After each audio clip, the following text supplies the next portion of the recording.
already have technical difficulties because I just clicked on the link and I just see a picture of your shirt, Gascon. Well, now, I had a bet that we butchered this, and I believe we have butchered the start of the first maiden voyage of Benny versus the Penny. Your thoughts, Gascon?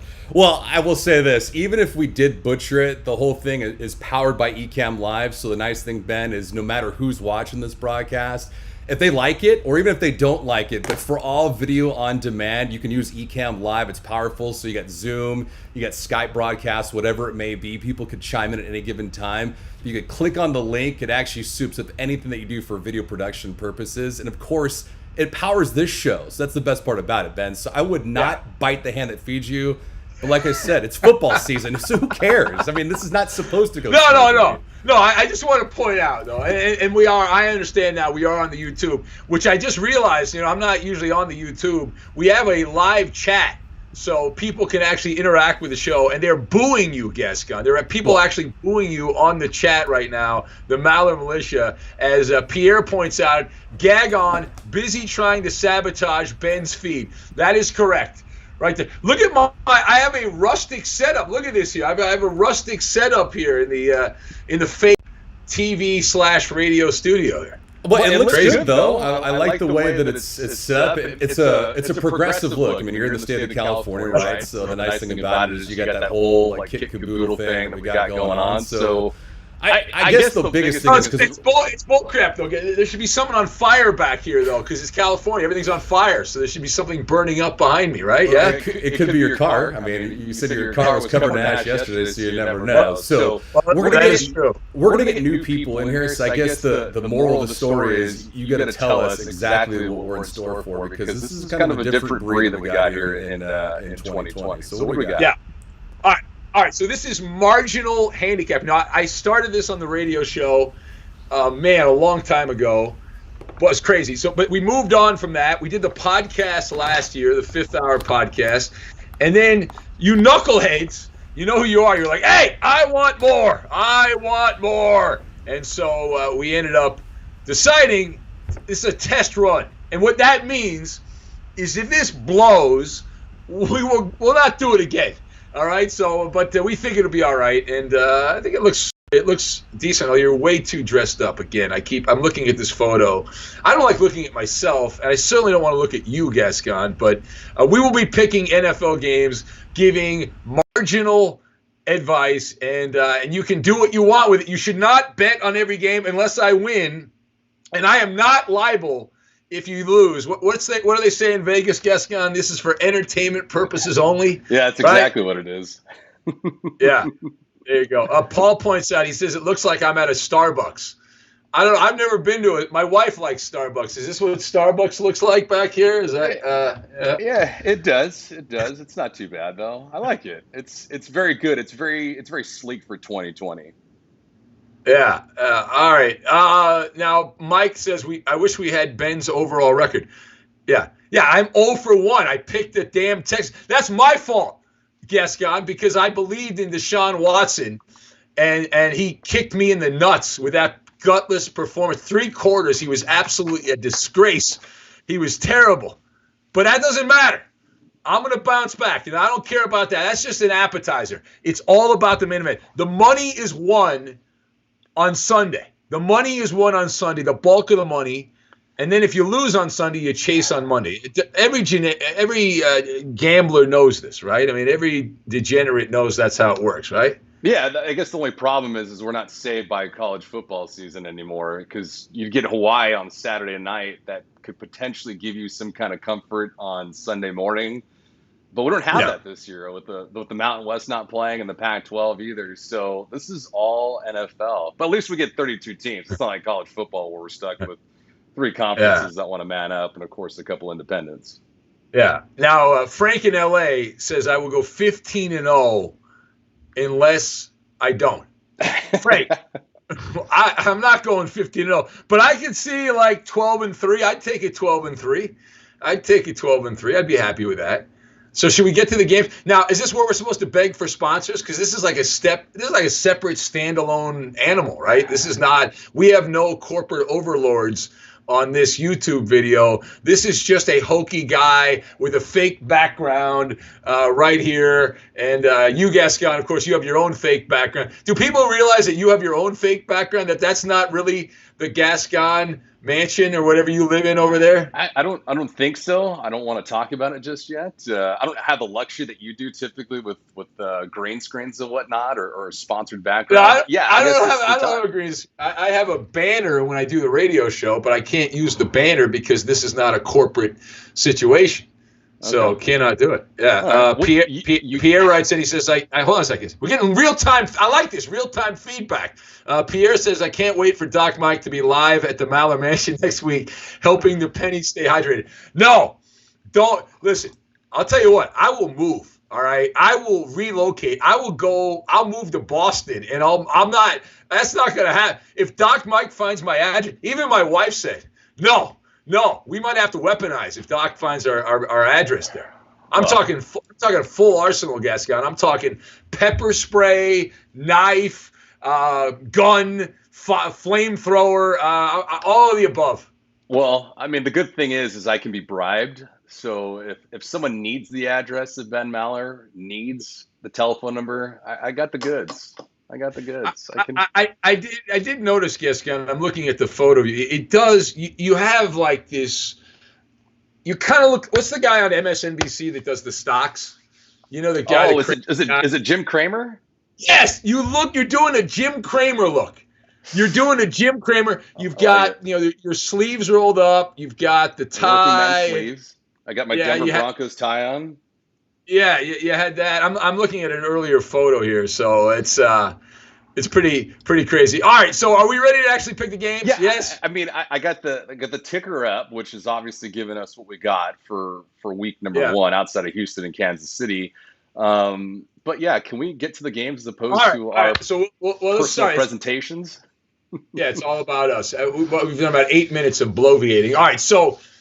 It's week 1 of the NFL. We all know that. That's why we're gathered here together for this very special maiden voyage, which might be the final voyage. But let's start with the early games. Now, Miami and New England, that is the first game that we're going to talk about. It's on CBS. Jim Nance and his burnt toast with Tony Romo will have this game. Now, the Patriots opened up a 6.5-point favorite. They are currently favored by 6.5. The weather, pretty good conditions at Gillette Stadium on Sunday with no one in the crowd.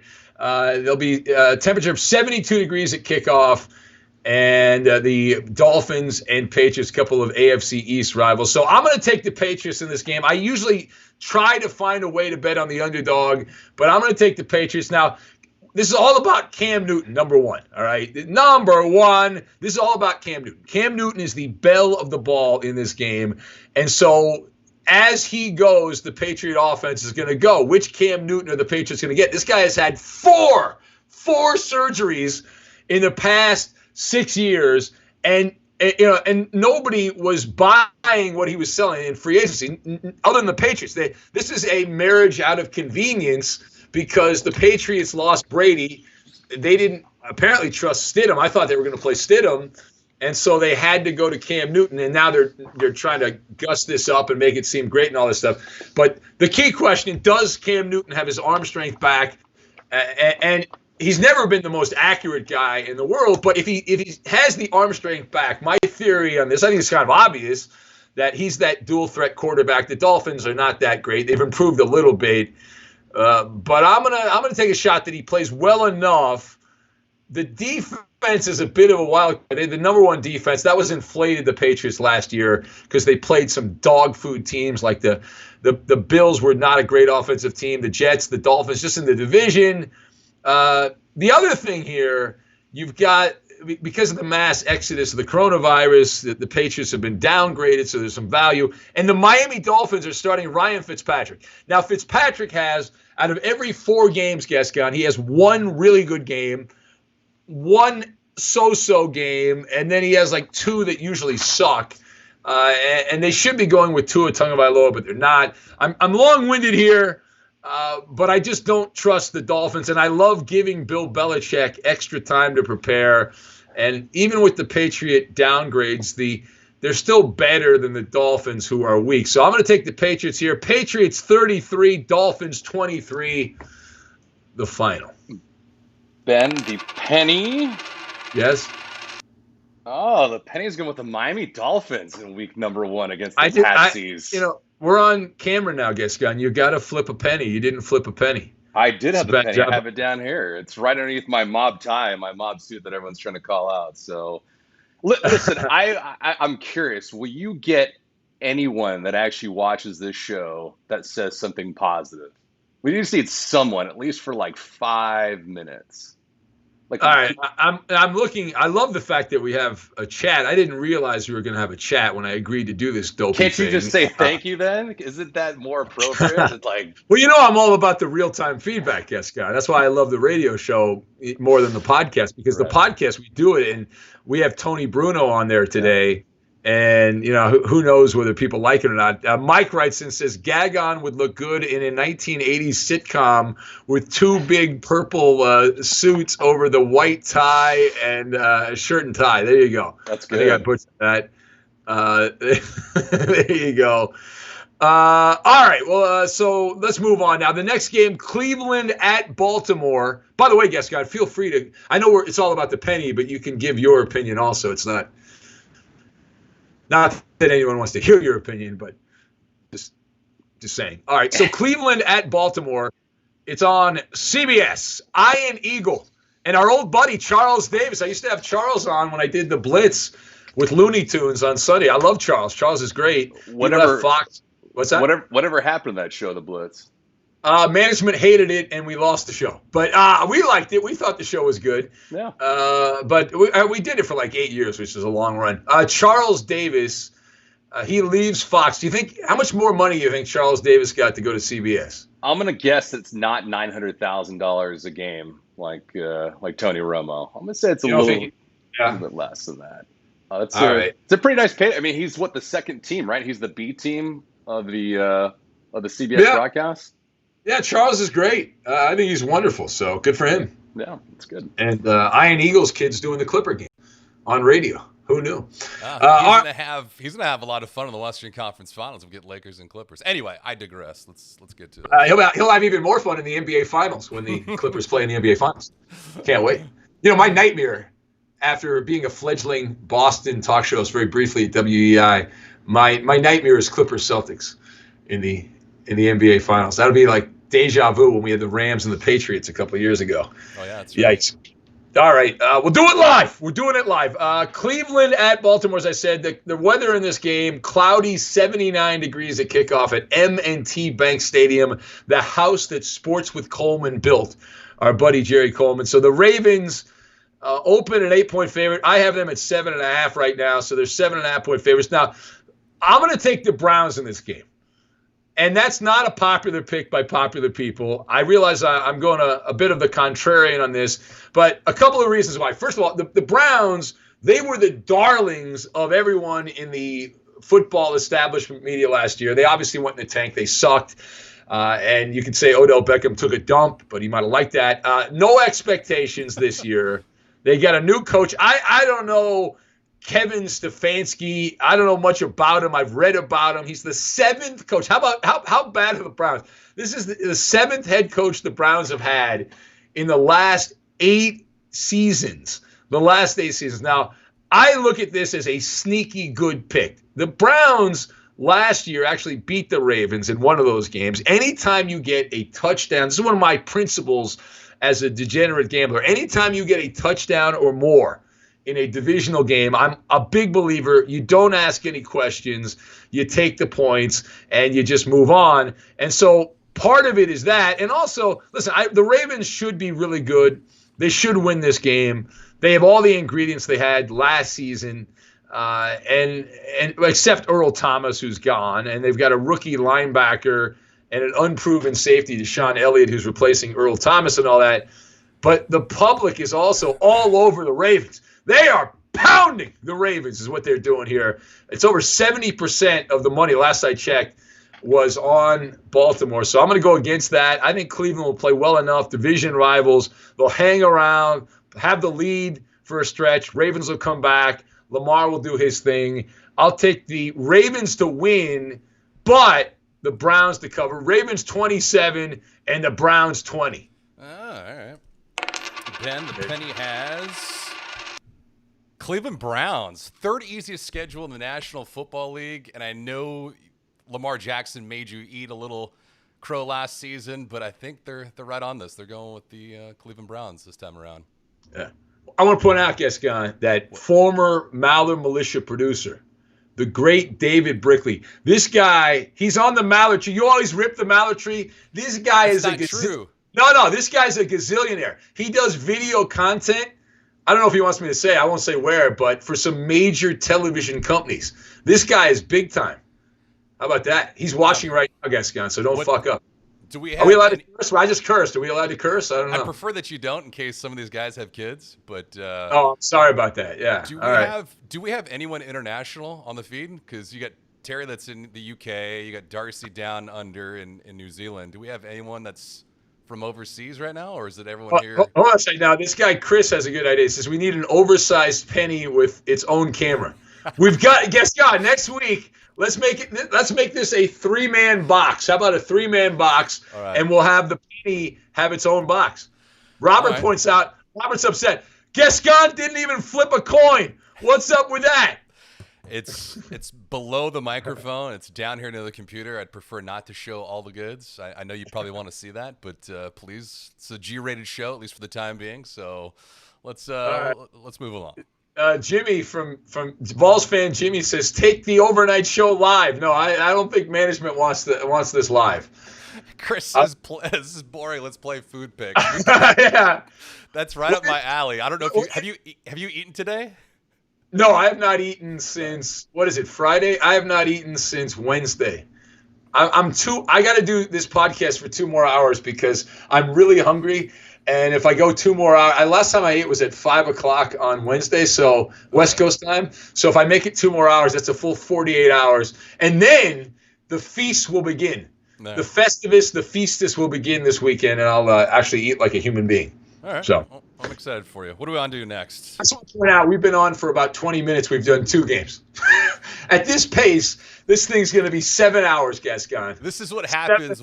This is what happens if you had Charles Barkley in charge as opposed to Ernie Johnson. You just have the color guy that just takes everything off the rails. So with that being said, let's flip the gear real quick. Let's go. We got Vegas, right? We got Vegas. We got the Raiders and the Panthers. Yes. Yes. Is that the next game? Wait, no. I thought we have the Jets and Buffalo. We haven't done that game, right? Have we done that game? That one? No, yeah, let's do that game. We'll do that game. Right. See, you're even out of order, Gascon.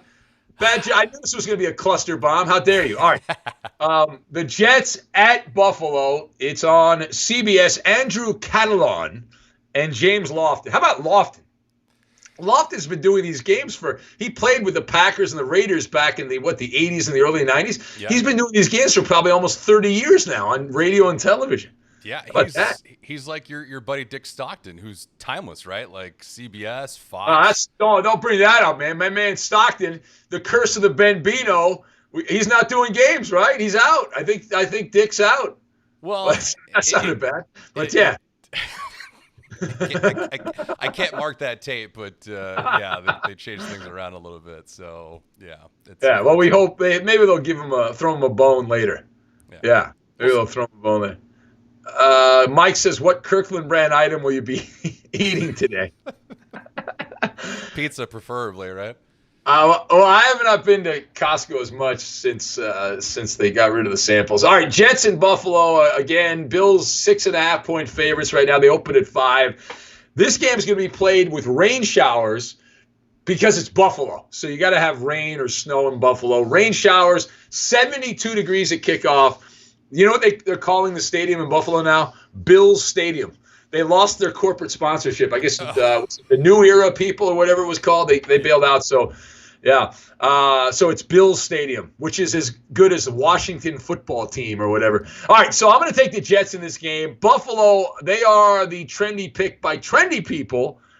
And last time, check this out. Last time the Bills won the AFC East, Bill Clinton was the president of the United States in 1995. Oh, boy. And I think that was before the Monica Lewinsky scandal, one of the great political scandals of our time. I don't know what you're talking about.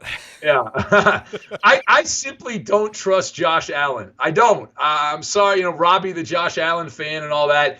I will be curious to see if he improves much. Now, Allen finished dead last in completion percentage, 58.8. Among all the 32 qualified quarterbacks, nobody was worse than him. Now, listen, that number can be phony sometimes. We all know quarterbacks that do that little dink and dunk stuff and they fatten up the number. It's not a real number. You do have to take chances. But you can't take chances all the time, and that's the problem. And I still can't get off the fact that Josh Allen in that playoff game against Houston last year, the Bills had the game. And he single-handedly cost Buffalo a playoff win against Houston, and with the mistakes late and in the overtime. And so Buffalo should have, could have, would have won that game. They didn't. Now, I realize the Bills added to their offense. They have Stephon Diggs, who is a pretty good player from the Vikings. But, Gascon, it doesn't matter if the passes are sailing. If the passes are up here, you can see they're real high because I'm in my rustic office. But if they're way up there, then you can't catch them. So, and then the other thing, the Jets are obviously not a good team, and I don't think the Jets are going to be very good here. They have 4 new starters. I read on the offensive line. They've already had injuries at the receiving position, and so they've got a hodgepodge roster, but their offense and the Bills' offense very similar. The Bills were 30th. The Jets were 31st points per game last year.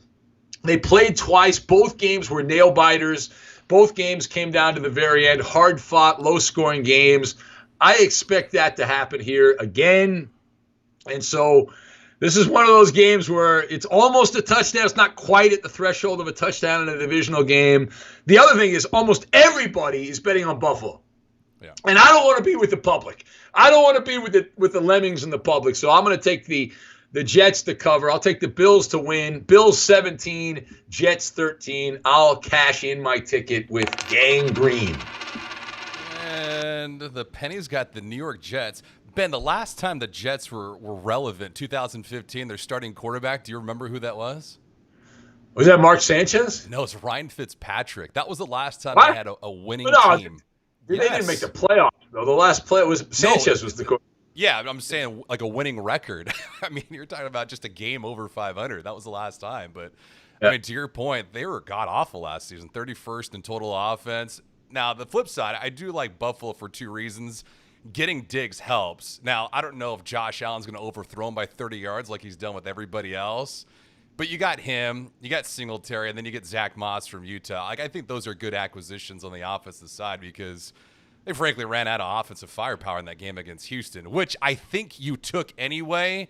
And somehow, like when we did Benny versus the Penny last year, you try to go with an alternative line, which I'll make sure that's not going to happen this season. Hold on a second. Hold on a second. Are you talking about the playoff game last year? Yes. I was reading the chat, which is more interesting than you. I was reading what the people were saying in the chat, but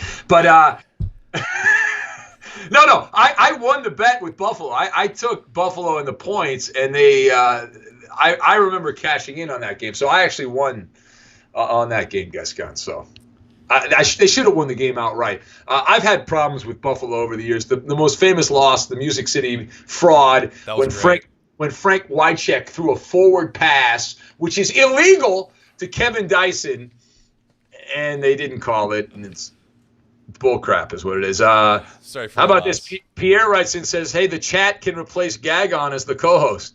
Yeah, he wants the chat. Robert's shaking me down. He says, you better take Arizona. He's threatening me, Gascon. That's good. These idiots are threatening me. He knows what's up this year with Kyler Murray.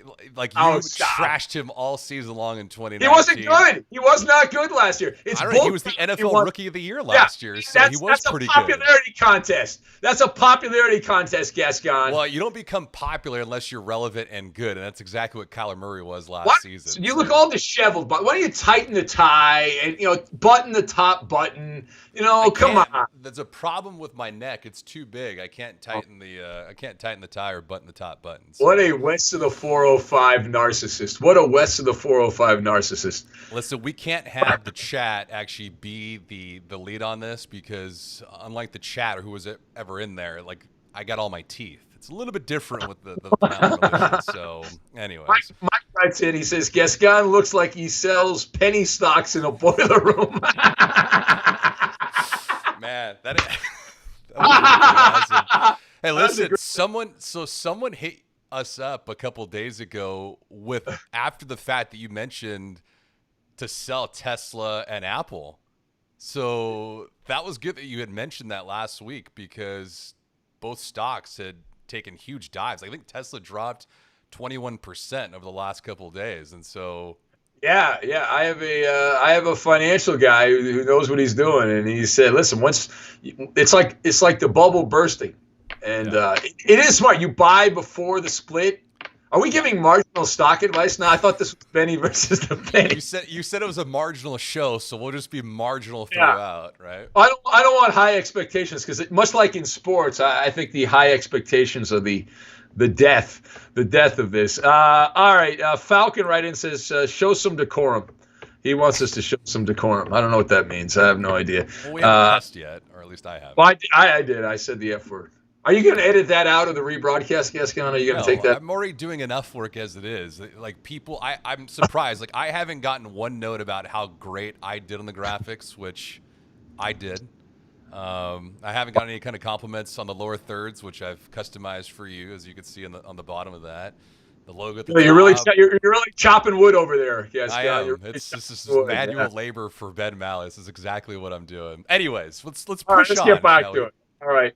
Next up, the Las Vegas Raiders playing their first game as the Las Vegas Raiders at the Carolina Panthers. It's on CBS. Greg Gumbel and Rich Gannon, the Raider MVP. I heard some great stories about Rich Gannon from our colleague on the radio, the great Lincoln Kennedy, who was his star offensive lineman. And so Gannon's there calling the game with Gumbel. The game opened to pick 'em. The Raiders are a 3-point favorite on the road at Bank of America Stadium. Light rain, 83 degrees at kickoff as the Raiders are playing their first game representing Las Vegas. They'll be home against the Saints next weekend with no fans in attendance as they unveil this new massive stadium, the Death Star, in Vegas. But this game, a road game, I'm going to take the Raiders here. I don't generally like road favorites.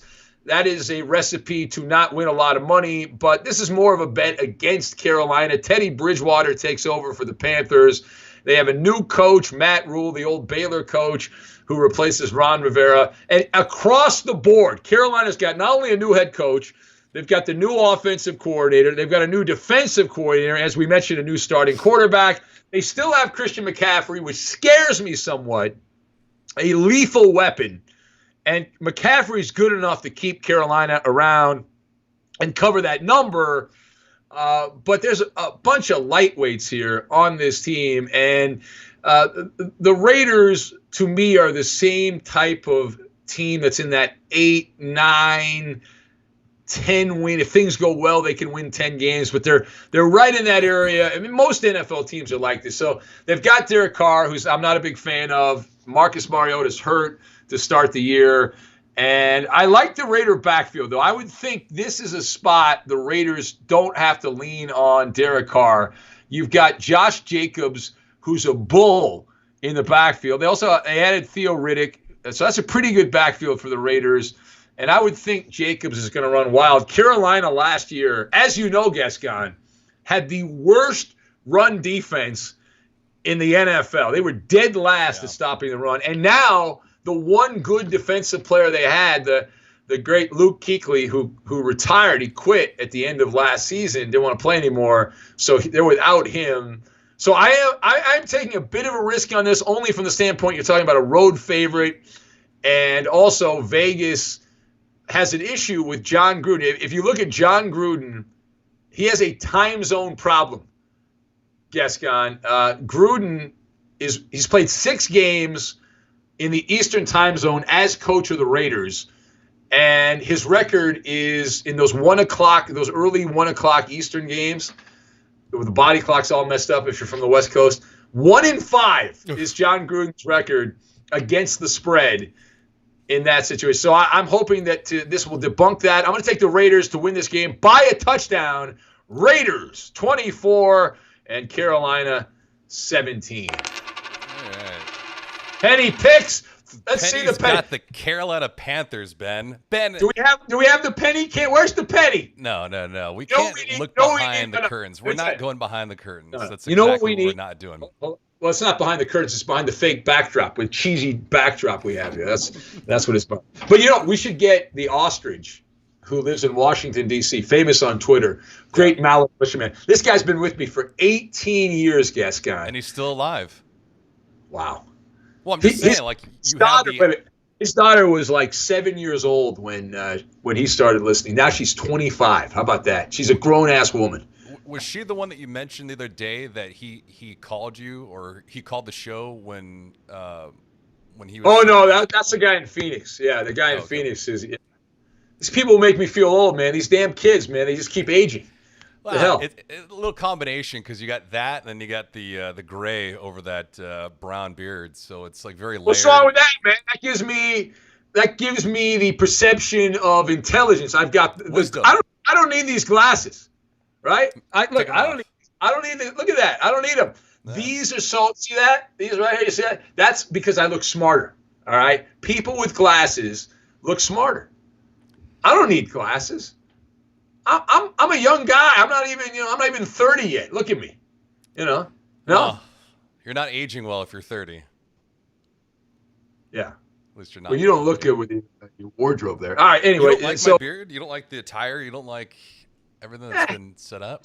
It's too west of the 405. I'm keeping it real, man. I got the shirt. I got the hat. Look at that. That's a great hat, by the way. You see that? That's pretty good. Who gave that to you? That is a listener who worked for the Birmingham Iron of the AAFL or something like that, the American that Fugazi football league that started before the XFL did. It's good. And I liked it, but the league didn't make it. They went belly up because of the pandemic and all that. But the guy, he worked for the team, and he sent me he sent all of us on the radio show a bunch of hats and stuff. It was pretty cool. One of our colleagues, Rich Ornberger, who was working for the Alliance of American Football, I think he went like 6 or 7 weeks without getting paid. They didn't pay him a dime. He was a color commentator on radio, and they didn't work out anything. So at least you got a hat out of it. I don't even know if Rich got anything, let alone a hat. So yeah, I came out ahead on that. This guy writes in, says Pierre says Gascon appears to be looking for the eject button. Does he have an appointment somewhere? Yeah, Gascon, do you have plans? I did have plans earlier, but you and I discussed that. So now I'm free to hang out with you the rest of the day. At least you're the one that's usually pressed for time on Fridays anyway. Well, this is my Friday, my day off here. I'm not getting paid for this. This is free. This is free content, Gascon. My time is valuable. We need some damn sponsors on this thing. Well, are you gonna ask some of the listeners or the viewers to kick down, or what? Well, yeah, I'll endorse as I've proven anything pretty much. Yeah. Contact. How can they contact you, Gascon, if they want to? Well, we left the description on the. It's on the description on the YouTube channel, so you can always hit up Ben or myself. Twitter's accessible. Our Twitter handles are down there, so the direct messages are available as well. So, Ben, what do we got? We got Atlanta on deck, right? We got Atlanta and Seattle. Yes, that is correct. Seattle and Atlanta. It's on Fox. You better watch. And it's on the Fox Sports Go app, because we've been talking about ratings over the last couple of days, right? With ratings dipping on television, but they've skyrocketed on the digital platform. So I don't know. There's like this love-hate thing with the media right now, talking about how ratings have dipped because of what's going on, like the social unrest. But then on the other side, there's a counter argument that television viewership is down, but digital viewership is skyrocketed. Yeah. So the problem is the infrastructure of television is based on actual linear viewing, right? Yes. It's not on internet. The internet. It's very weird how the internet's set up. Like even on the podcast, we have to have different commercials. They can't have the same commercials. It's messed up. But Adam, you get me distracted, man. This is your fault, Gascon. The reason we've been doing this for almost 40 minutes here. And we've done we haven't even gotten through the early games. Oh yeah, it's true. But Adam Amin. Is that his name? Adam Amin. Adam Amin? Yeah. And Adam Mark Amin used to be with ESPN. Now he's with Fox. Adam Amin and Mark Schlereth have the call. And this game being played in Atlanta at the Mercedes-Benz Stadium. The Seahawks opened a 1.5-point favorite. They're favored by 2.5. Now, outside the dome, it'll be 78 degrees and raining in Atlanta. But I don't believe any fans are going to be at the game, so it doesn't matter. The pick is in, and I am going to take the Seattle Seahawks as another road favorite. This is not good. Back-to-back road favorites. The Seahawks are counting on Jamal Adams being the finishing touch on that defense. Now, Seattle did not finish the year that great last season. They lost Jadeveon Clowney, which I don't think is that huge a loss. Clowney took some plays off and all that. Seattle, the concern here is yet again about the offensive and the defensive line. And they continue to have issues there. Now, that said, Atlanta, you would think that Russell Wilson, it's going to be target practice, and he'll be throwing lasers everywhere because Atlanta has one of the worst secondaries in the modern NFL. So you got to, if you're the Seahawks on offense, the problem is they like to run the ball. They don't like to throw it that much, but this is a lick your chop situation. And Pete Carroll, we mentioned earlier that John Gruden, not that great West Coast games or East Coast games coming from the West Coast with the Raiders. Well, Pete Carroll, he's done pretty well in this spot. If you look at it, he's 11-6. That's almost 650 winning percentage against the number 1 p.m. East Coast games as coach in the Pacific Northwest with the Seahawks. However, though, how about that? The last 5 years for Seattle, week 1, they are 0-4-1 against the spread. So they have not covered a game in week 1 in the last 5 years. Now, there's two ways to look at that. There's one way to look at it and say, well, that's going to continue. The other way to look at it is to say, well, that's bull crap and that they are going to be fine and they're going to be able to that doesn't mean anything. What happened 5 years ago has no bearing on what's happening now. So I'm going to take Seattle. Atlanta picked up Todd Gurley and Dante Fowler, a couple of former Rams. And that doesn't really move the needle. I yawn. I loved Gurley back in the day, but he's damaged goods. And Dante Fowler's another one of these guys that he's much like Jadeveon Clowney. He doesn't play hard on every play. He makes a lot of mistakes as far as penalties are concerned. He'll make some impact plays. That's certainly true. He can make some impact plays in this game, but clear your nose there, Gascon. I'm not that impressed. The Falcons were Dr. Jekyll and Mr. Hyde. Remember last year they were 1-7, and Dan Quinn was hanging on by his fingernails, and then they went 6-2. Atlanta did down the stretch. Now, I like generally home dogs, even bad teams, but I will again, as I said, go against the rule here. I'm going to take Seattle. I think they win comfortably. Seahawks 31 and the Falcons 20.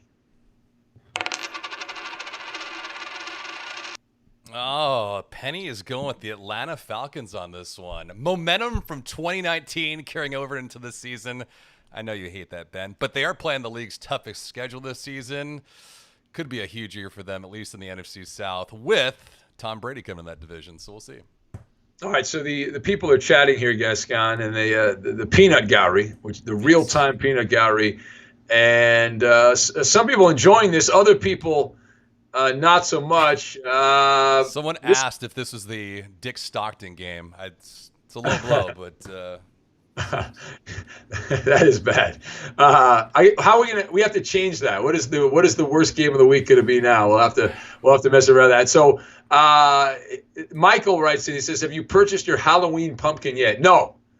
And I've been trying to push back. My wife loves Halloween. I think it's her favorite holiday, and she wants to decorate. Like we're going to go out and buy a bunch of spider webs and all this shit. And why would you do that with Halloween canceled here in Los Angeles?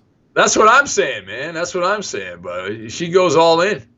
Robert says, Ben, last year I took 6 of the teams you took, and I hit a parlay, 6 of them. How about that? You see that? That's you good. A 6-team parlay. That's good.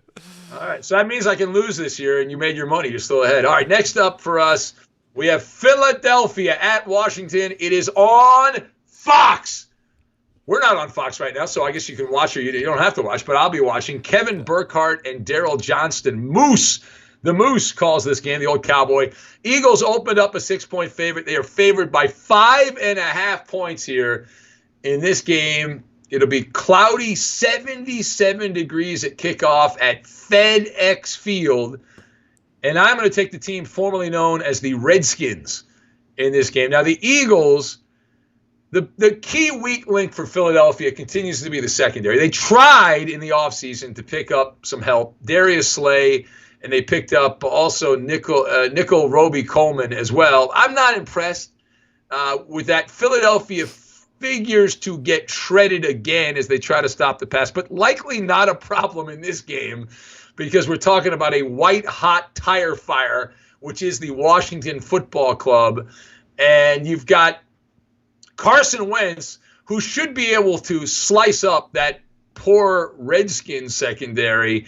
Doug Peterson, we talked about some of these other coaches that have not done that well in season openers. Doug Peterson, 4-0 in Philly in the season opener, including last season. Remember, last year, Philadelphia fell behind. They played the Washington team last year, fell behind 17-0, and they came back and won. But I don't believe they covered the spread in that game. Now, Washington is starting a running back named J.D. McKissick, who's from one of the schools in Arkansas. We have a lot of listeners who love this guy because you guys, Sir Scratch Off and some of you other knuckleheads have been sending me like propaganda that this J.D. McKissick is like the new Eric Dickerson, Barry Sanders, Walter Payton. This guy's going to light the world on fire. Hey, I hope he plays well. He's going to have to because Dwayne Haskins, I have no confidence. People are saying he's going to have a second-year jump. He lost 20 pounds. He was on a Gascon, west of the 405 diet last year. Again, I'm a show-me kind of guy. It's like I live in the state of Missouri. I'm in a show-me state of mind here. You got to show me that you're good. Don't tell me you're good. You got to show me. And, hey, I'll give Ron Rivera credit. This guy, you talk about grit. This guy's battling cancer, and he's planning on coaching. That is some major balls by Ron Rivera. And he's trying to make the Redskins, I keep calling them the Redskins, the Washington football team. He's trying to make them, a gritty, tough team that will punch back. They have no expectations. I expect this to be an ugly afternoon of football in Landover, Maryland. Philadelphia's getting most of the money, but I don't trust Carson Wentz. I don't trust the Eagles secondary. So I'm going to take the Eagles to win, but Washington to cover. Eagles 24, the Washington Football Club 20. And the Penny picks. Penny's going with the Eagles in this one. They got blown. Washington got blown out, Ben. Last year, 9 games by 10-plus points. I mean, we should take side bets. Who gets hurt first? Carson Wentz, Dwayne Haskins, and also when does Alex Smith return to the gridiron? Because he's on the active roster. So do you think he even plays a snap? I don't think he plays. Well, here's the thing. And actually one of the guys in the Peanut Gallery, Robert, says, which week do you think that Washington will make the quarterback switch? I want to say by week 5 because they brought in Brandon Allen. Remember, Brandon Allen's the guy that was with Ron Rivera in Carolina. He's actually the backup there with Washington. Yeah, but if Ron Rivera's not there, you're going to have Jack Del Rio as your lead guy. Well, you imagine if Del Rio, if he gets named the interim coach, the crap that he's going to take on social media on the Matrix. Oh my God. Yeah. He'll be very upset. But could you imagine calling the shots that'll bring in Alex Smith? Like, would you have the brass to do that? Yeah. I would. I can't believe he's even on the roster. So I look at that. Yeah, I know. Mike writes in. He says, I think that he says he thinks we're doing this on the computer because half of our demographic that call in can't properly use or afford a computer. Yeah, I don't think we have to worry about Marcel in Brooklyn, Philexis. Who else do we go down the list? Well, Jeannie's dead. Beer drinking Brian. I don't think we have to worry about any of them. What about Blind Scott? Oh, Kyle, I said the wrong Allen. Kyle Allen. All those Allens are the same, Gascon. Yeah. It's a bad job by me. Yeah. All right, next game up for us, Chicago at Detroit. Mike Harmon, Chicago Bears at the Lions. It's on Fox. Friend of the Maller Militia, Kenny Albert, calling this game. Now, my guy, Sports with Coleman, he informed me. He's like a middleman between me and Kenny. Yeah. And he informed me that Kenny yesterday left the bubble in Edmonton. And he's out of the bubble. And he's now getting ready to call this game, Chicago and Detroit, with Jonathan Vilma. Jonathan Vilma. Did he do games last year for Fox? I don't remember him doing games. No, he did ESPN College Game Day stuff. Well, not like on the College Game Day pregame show, but he would do it throughout the day. So he was on Saturdays. So he goes from college ball to the NFL. It's pretty good. All right, Lions are a 3-point favorite in this game. They opened at 1 Ford Field, Dome Stadium, no crowd, mostly cloudy, 74 degrees at kickoff outside of the stadium. I'm going to take the Bears in this game as a small road dog. Now, Chicago has been working overtime. There's a lot of propaganda if you've been following the Bears, and I try to keep track of as much as I can from all these teams. But the Bears, Mitch Trubisky, that he's improved in his accuracy, his pocket presence, all these big cliches and platitudes are being thrown out. They're building up the legend of Mitch Trubisky. And I'm again, much like I talked about earlier with Dwayne Haskins, I'm like, okay, let's see it before I get excited about it. I do expect Trubisky to play well here. The one team he has a cheat code for is the Lions, because everybody's got a cheat code against the Lions. But check this out. He is 4-0 in the last 2 seasons against the Motor City Kitties, Mitch Trubisky. And so the Bears have won all those. If they win, they're underdogs, so you win the bet. And he has last season, he completed almost 75% of his passes with 6 touchdowns and only 1 interception in 2019 against the Lions. So he played very well. He's got confidence against this team. Now, that said, I expect the Bears to be pretty conservative, dink and dunk with Tariq Cohen, and also Allen Robinson, and sling the ball around. And then the second thing, the Lions, you got Matthew Stafford, who is a wild card. Is he 100% healthy? He had back problems. We haven't seen him. Training camp's been all closed off. There was talk that he could have almost retired. He was thinking about retiring in the offseason. I would expect Detroit to run the ball, and the Bears defensively, there is a weak spot. Eddie Goldman, that big, fat, jumbo-sized nose tackle, he quit on the season. He opted out for the 2020 season. So I would think the Lions are just gonna be rotating running backs. They got Adrian Peterson now. Kerryon Johnson is still there. They got a stable of running backs. So Chicago is the more talented team. You like the more talented team, especially when they're an underdog. There's no home field advantage. The money's pretty even on this game. There's no real big side either way. So I am going to take the Bears. The Bears. Don't sleep on the Bears. Bears 24, Lions 21. Ben Penny's going with the Detroit Lions in this one. Don't forget, Matthew Stafford last season, when he was playing quarterback, they were a top 5 offense last year. So you can't dismiss that. He's got a lot of time off to recover, and you missed one back, DeAndre Swift, their second-round pick from Georgia. So he could. No, he's hurt though. I believe he's hurt, Gascon. Well, he's banged up. That's what I read. Yeah. I don't have him banged up. Is that a bad job by me, or is that a bad job by you? We'll find out. All right, fair enough. I heard this, Gascon. Do you have any faith in Matthew Stafford? Hold on a second. When I was a kid, I heard that if you have 2 left fielders, you don't have one. So if you have 3 running backs, does that mean you don't have 1 running back? Is the same situation apply?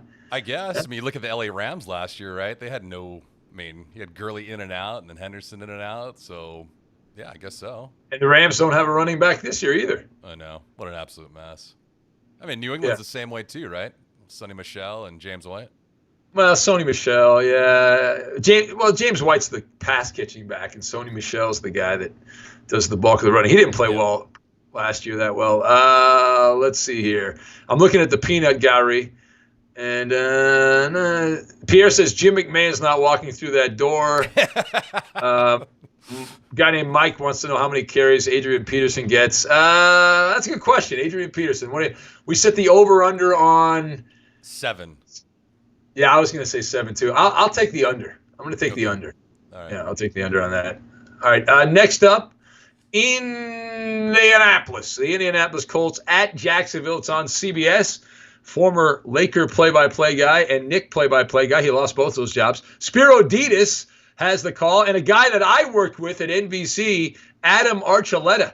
They are in the booth. Now, the Colts opened up a 7-point favorite. They're an 8-point favorite. Colts favored by 8 on the road. And this game being played in front of fans. This is the only game on Sunday that will have fans in attendance at TIAA Bank Stadium. No corporate name on that in Jacksonville. Thunderstorms, 84 degrees at kickoff with a small, spread out, socially distanced crowd in Jacksonville. Now, I'm going to take the Jags in this game. The consensus, first of all, from all the mainstream football people is that they are trying to lose. This is a tank for Trevor Lawrence situation. They have dumped every name brand player who helped get them to the AFC title game a few years ago. So it's the band of no names. They still have my guy Gardner Minshew, who I like. He's still hanging around. They've got a rookie running back, James Robinson, who takes over in the backfield. I've heard good things about him, but again, you got to see what he does in an actual game. Listen, I'm not going to sit here and try to sell Jacksonville as anything more than a bad team because that's what they are, right? But I am a believer, and I heard this from a baseball manager years ago when the Dodgers got off to a bad start and they were losing against teams that were supposed to be terrible. He said, Ben, you don't want to play bad teams early in the year because they don't realize they're bad teams. You want to play them late in the year when they're beaten down and they realize they suck and they have no chance. That's when you want to play them. So if Jacksonville's going to have any kind of fight, and you got young guys that are trying to make a name for themselves in the NFL and establish themselves. So I'm going to give the benefit of the doubt here to Doug Marrone, who's in his final year as coach of Jacksonville. But the other thing about this, Gascon, the main reason that I have my doubts about the Colts is Phillip Rivers. All right, which Phillip Rivers is going to show up? This guy was a turnover machine for the Chargers last season. He had 20 interceptions. He's going to turn 39 this season. And even though there's a bunch of older quarterbacks, the numbers go down. Drew Brees' numbers are not as good as they were a couple of years ago. Tom Brady, his numbers the last couple of years have gone down. So it just feels like this is putting paper over some cracks. You know, you got a crack in the ground. You put some paper over it. That'll cover the crack. That's not how it works. Now, T.Y. Hilton's still around. He's good. He's good. And how about this, though? I looked at the Colts. I was like, what do they do on defense? Did you see who one of their big pickups was on defense? Yeah. This is great. Buckner. No, not him. No, I don't care. I focus on negativity, Gascon. Xavier Rhodes. Yeah, you know where he ranked on Pro Football Focus's ranking of defensive backs? I'm going to say probably in the triple digits, yes? Yeah, he was 110th in the NFL with Minnesota. So, I mean, I never coached in the NFL, Gascon, but if you're Doug Marrone and the offensive coaching staff over there, whoever Xavier Rhodes is lining up against, throw that player the damn ball. Right? Throw him the damn ball. I also think this line is inflated. It's over a touchdown. Again, it's a divisional game, over a touchdown. First game, coronavirus. It's a messed up season. We really got to get I have no feel for this. So, I'll take the Colts. They'll win the game, but it's going to be much closer. Colts 23, Jags 18. And the penny picks, Gascon. The media darling going with the Indianapolis Colts in this one. Man, it's a lot of points, though. It is a lot of points. That is a lot of points. Giveaways for Rivers last year on a pretty good LA Chargers team. But the Colts are the media darlings this year. I mean, are you drunk on Indy this year with the division? I'm not. I just the Phillip Rivers thing. I'm not. Although that division to me is wide open. Houston's not as good. Like. Tennessee, we'll get to that later. They play the Monday night game, but I'm not sold on Ryan Fitzpatrick. And if they just become a one-dimensional team and they can't throw the ball, then that becomes an issue there. I do. So. I like Jonathan Taylor a lot, though. I mean, Marlon Mack was banged up a lot last season and didn't have much home run capability either. So you at least have him in the backfield. And Michael Pittman Jr., the wide receiver from USC. Those are pretty good playmakers for Phillip Rivers to dump off to. Yeah, or he can throw it over the head and be intercepted by the safety or whatever. Chris writes in. He says the Jags will lose by 24. Book it. He said. Emilio writes in. He says, "Hey, did Blair make bail?" Oh, Jesus. Did you hear that story, Gascon? Blair called up this past week and announced that he had gotten into a kerfluffle with his mom over a rotating, oscillating fan, and the police were called. Oh, wow. How about that? Yeah. Crazy. Now, you told me he quit your show, though. Well, he said, yeah, he's moving to because he's lived with his mom, and Blair's got a few things going on. So, but he's moving into a home so he can learn to live on his own. Yeah. And I guess he's not allowed to call in or because it's too early in the morning and all that stuff. So, yeah, he says he sang me a song the other day. He sang me a song. Yeah. On radio Crazy. or private? Hey, by the way, Gascon, I think we've gone so long here, almost an hour, that this peanut gallery is dying. It's a bad job by the peanut gallery. I'm going to rip every one of those people in the peanut gallery. The commentary is winning. See, you're boring them, Gascon. Your Jim Cramer look is boring them. It's a bad job. You're talking 95% of the time. So can we press on? Can we move along? We're into Green Bay right now. So all right, believe it or not, this is the last of the early games, Gascon. It took you that long to get through, what, 6-7 games? Don't judge me. Now, Minnesota hosting Green Bay. It's on Fox. So you better watch. You better watch my guy. All right, my guy, Chris Myers. I worked with Chris at Fox Sports Radio. He calls the game with Greg Jennings and Brock Heward. So another one of these new put-together broadcasting teams at Fox. The Vikings, they opened a 3-point favorite. Minnesota favored by 2.5. U.S. Bank Stadium in the Twin Cities. People have been asking me, where's my Viking hat? I don't have one. But if you send me one, I will wear it on this podcast. Well, actually, the funny thing, Gascon, is people were asking me to wear a Golden Gophers hat because I wear an Iowa Hawkeyes hat, and they were like, what about Minnesota? Listen, I'll do that. I like that Minnesota hat with the big M on it. Yeah. That's a good-looking hat. And you know what? I like that Viking hat with the purple, like the mascot, the gold mascot. That's a pretty good-looking hat, too. Yeah. It's a clean look. I love hats. Would you consider wearing a Minneapolis PD hat? Oh, yeah. No, I wish I wear LAPD. Your dad should hook me up. I'd wear, any of those hats. I don't have them, though. I don't even know how to get them, but I support law enforcement. Absolutely. I'm not one of these lunatics. Yes. Okay. There's a good thing called the internet where you can go online and pull out your credit card and actually purchase one of these things too. I don't know what you're talking about, man. For hats, but that's fine. I have a Costanza wallet. You know that? You want to see my Costanza wallet? Show the masses, all 220 people. What do you got? All right, here we go. Oh my gosh! See that? I don't know if you can see it. You got the green screen that's covering, so pull that sucker closer to your face. Oh, there you go. There you go. What are you putting that thing? I don't know. I got not business cards, not money. No, I have business cards. I can't put my business cards up because it has my phone number on it. I don't want that, so problematic. But I do have a Costanza wallet. That's pretty good. How old is that wallet? How about this? Emilio says he's going to hook us up with a Phoenix Police Department hat. That's good. That's good. His brother is a police officer. That's cool, Emilio. Oh, don't forget, though, Emilio, Ben's got, what are you, size 8 hat? Yeah, I got a big brain, big hat, right? Yes. No? Are you rolling your eye? I can see you, jackass. You're rolling your eyes at me. Yeah, that's the idea. I'm not putting a graphic over my eyes when I roll them at you. Anyways, so we got Minnesota, we got Green Bay. So all right, I'm taking the Vikings in this game. The Packers are another one of these popular public dogs. People are like, I can't believe Green Bay's an underdog. What's up with that? Now, they typically win with Aaron Rodgers. I understand that. Green Bay, in fact, has won 13 of the last 17 matchups. Aaron Rodgers has played fully. They did have a tie in 2018. He turns 37 in December.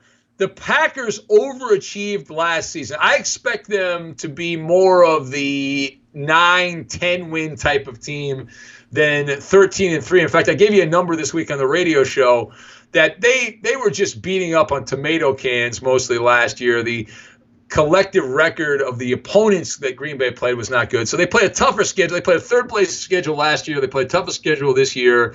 And I would look at Minnesota, and I would think that the Packers, not great defensively. The running game is something you can exploit Green Bay. At least in theory, you should be able to do that. So I took Dalvin Cook in the NFL Pick'em this week because I think Dalvin Cook should give that Green Bay defense some constipation. Now, the second thing for the Vikings, the band is all together outside of Stephon Diggs, who left. I love this another one of these rookies, Justin Jefferson, who was a stud at LSU. He slides in to the number 2 spot across from Adam Thielen, who's still hanging around. Now, is he up to the task? We are going to find out. If he struggles, that messes up the entire rhythm of the offense for Kirk Cousins. Now, Minnesota also has a bunch of young defensive backs. And we'll see. They picked up Yannick Ngakoue from Jacksonville to plug the defensive line. I just like the Vikings. I'm down on Green Bay. I think Minnesota's going to be a good team. I think Minnesota's going to be a team that's going to be winning this division. So I'll take the Vikings 23, the Packers 17. Yes, I am betting on Kirk Cousins over Aaron Rodgers. Penny is going with the Green Bay Packers. Ben, don't forget, this is like a situation from, was it Matt Kemp and Rihanna, like, was it 5, 6, 7 years ago when he dumped Rihanna and got stolen or robbed of the MVP in the National League? You got Aaron Rodgers, no Danica Patrick anymore. He takes that monkey off his shoulders. He's got Jordan Love that's giving him some motivation. It's going to be a monster year for them. I looked at what they had in 2019, 8-1 in one-score games, too. That could be duplicated. Chris writes in, says, I respect Ben's commitment to his craft. The People's team, the Clippers, tip off shortly. Hey, I'm aware of that. So we better – are we over an hour now, Gascon? What time did we start? We started at 2:45. Yeah, you are over an hour. Yes, you are over an hour. No, this is a Gascon production. This is a Gascon production, but you're the one that like takes notice to every single chat and tweet and post that's out there. So I didn't realize, you didn't tell me when I agreed to do this. You didn't tell me there would be a live chat. You didn't tell me that. Do you feel better that there's a live chat? Because I can turn it off if you'd like. No, don't turn it off, man. Don't be that guy. Don't be that guy. All right, next up, the Chargers at, you know what we should do? I should be like the Arizona Cardinals and have like chat breaks where like after every 3 games we go and look at the chat. How about that? We take a break and go to social media? Yeah. And that can be sponsored by somebody. Twitter. All right. Yeah. All right. Late games, the LA Chargers at the Cincinnati Bengals. It's on CBS. The great Kevin Harlan. We love Kevin Harlan and Trent Green have the call over there on CBS. The Chargers opened a 5-point favorite. LA is favored by 3. Paul Brown Stadium, the site, partly sunny, 82 degrees on the Mexican Doppler that Roberto let me borrow. I'm going to take the Bengals in this game. I am really excited. This is actually a game I would not normally watch, but I'm going to, in my rotation on Sunday, and obviously it's easier because this is the late television window and my Rams don't play till Sunday night, but everyone's going to be focused on Tampa Bay, New Orleans. That's the big game. We're going to get to it in a bit, but I'm really more excited about this game. I want to see Joe Burrow. I want to see what this guy can do. Another one of these studs from LSU. We saw last night on Thursday, Clyde Edwards-Helaire, who played very well in his NFL debut. And Burrow, he has a legitimate top 10 receiver to throw the ball to in A.J. Green, who's back. He didn't play last year. He hadn't played since 2018. And they also have Tyler Boyd. So you got 2 legitimate NFL receivers. You have a guy that I think is going to be a pretty good quarterback.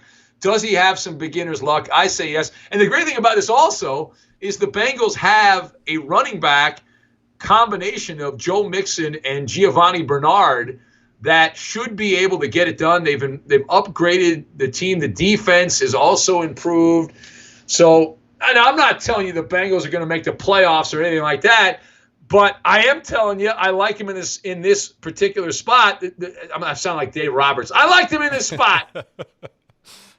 Just spank me right now. I'm sounding like Dave Roberts. But the Chargers as a road favorite, all the injuries, an injury-ravaged defense, and for the first time since 2005, 15 years, Phillip Rivers will not be the starting quarterback. And now they go with Tyrod Noodle Arm Taylor. It's a temp job. And Taylor, he's put up some average numbers in his career. And typically what has happened is as the game goes on, he gets exposed. And so it generally doesn't go that well. Last season, check this out. As a favorite, the Chargers, team formerly from San Diego, went 2-7 straight up against the spread as a betting favorite last season. Now, that was last year. That's not this year. Obviously, it's a different team.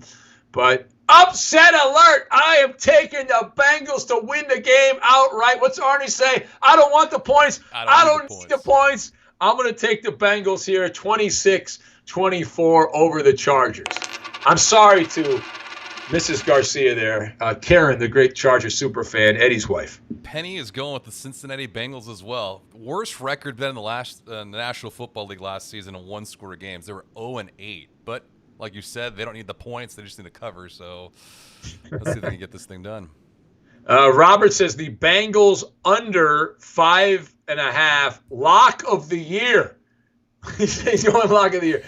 I love those degenerate gambling guys that call right now 1-900 or whatever. Pick of the year. If you don't win, the rest of the year is free. Have you ever called one of those shows before? I actually one time I did when I used to do the Blitz on the station. They had, when we were driving in, they had a show, and this guy would get on the radio and say, I'm from, all these guys have these New York accents, Gascon. And he'd be like, you follow me, I'm going to win you a new boat, and he gave out the number. He said, free pick of the year, so I called up, right? I was just curious what his pick was. I then listened to like an 8-minute commercial about all the other products they had. Yeah. And then about 2 seconds, it said, and my pick, I'm going to take the Browns, or whatever it was.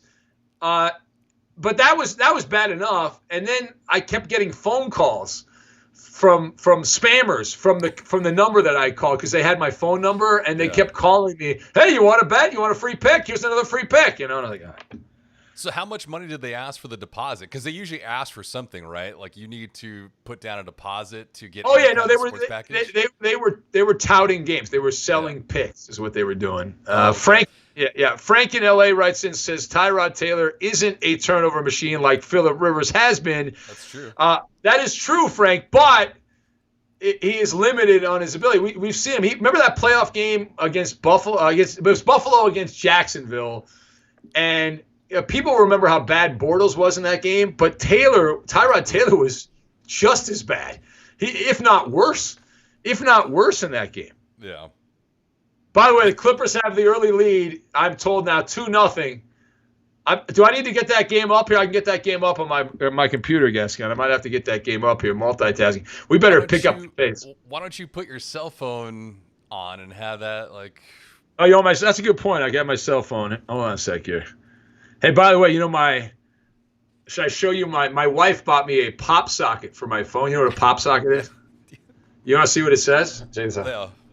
I hope it says 405. But push it back. There you go. Did you see that? It's too far away, right? Oh, yeah, I did see that.